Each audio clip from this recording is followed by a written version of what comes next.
kelompok menurut Sugianto. Konseling kelompok merupakan suatu proses hubungan interpersonal antara seorang konselor atau beberapa konselor dengan sekelompok klien. Dalam proses tersebut, konselor berupaya membantu menumbuhkan dan meningkatkan kemampuan klien untuk menghadapi dan mengatasi persoalan atau hal-hal yang menjadi kepedulian masing-masing klien melalui pengembangan pemahaman, sikap, keyakinan, dan perilaku klien yang tepat dengan cara memanfaatkan suasana kelompok. Konseling kelompok memfokuskan diri pada proses interpersonal dan strategi penyelesaian masalah yang berkaitan dengan pemikiran, perasaan, dan perilaku yang disadari. Metode yang digunakan adalah dukungan dan umpan balik interaktif dalam sebuah kerangka berpikir saat itu juga. Tujuan umum dari pelayanan bimbingan dalam bentuk konseling kelompok yakni sebagai berikut.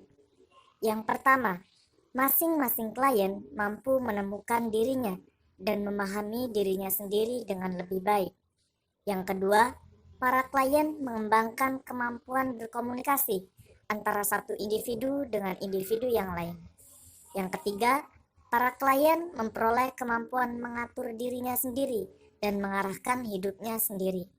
Yang keempat, para klien menjadi lebih peka terhadap kebutuhan orang lain dan lebih mampu menghayati atau memahami perasaan orang lain. Yang kelima, masing-masing klien menetapkan suatu target yang ingin dicapai, yang diwujudkan dalam sikap dan perilaku yang lebih konstruktif.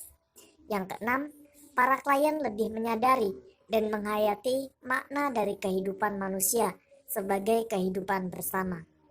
Dan yang terakhir, masing-masing klien semakin menyadari bahwa hal-hal yang memprihatinkan bagi dirinya kerap menimbulkan rasa prihatin dalam hati orang lain.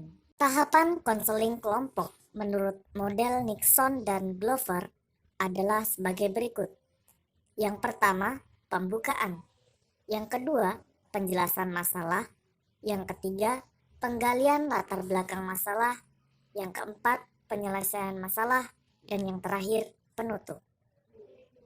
Konseling kelompok memiliki kelebihan-kelebihan dalam pelaksanaannya, yaitu yang pertama, bersifat praktis. Yang kedua, anggota belajar berlatih perilakunya yang baru. Yang ketiga, kelompok dapat digunakan untuk belajar mengekspresikan perasaan, perhatian, dan pengalaman. Yang keempat, anggota belajar keterampilan sosial dan belajar berhubungan antar pribadi secara lebih mendalam. Dan yang terakhir, mendapat kesempatan diterima dan menerima di dalam kelompok. Selanjutnya, kelemahan-kelemahan konseling kelompok yang perlu diperhatikan antara lain. Yang pertama, tidak semua orang cocok dalam kelompok. Yang kedua, perhatian konselor lebih menyebar atau meluas. Yang ketiga, mengalami kesulitan dalam membina kepercayaan. Dan yang terakhir, klien mengharapkan terlalu banyak tuntutan dari kelompok.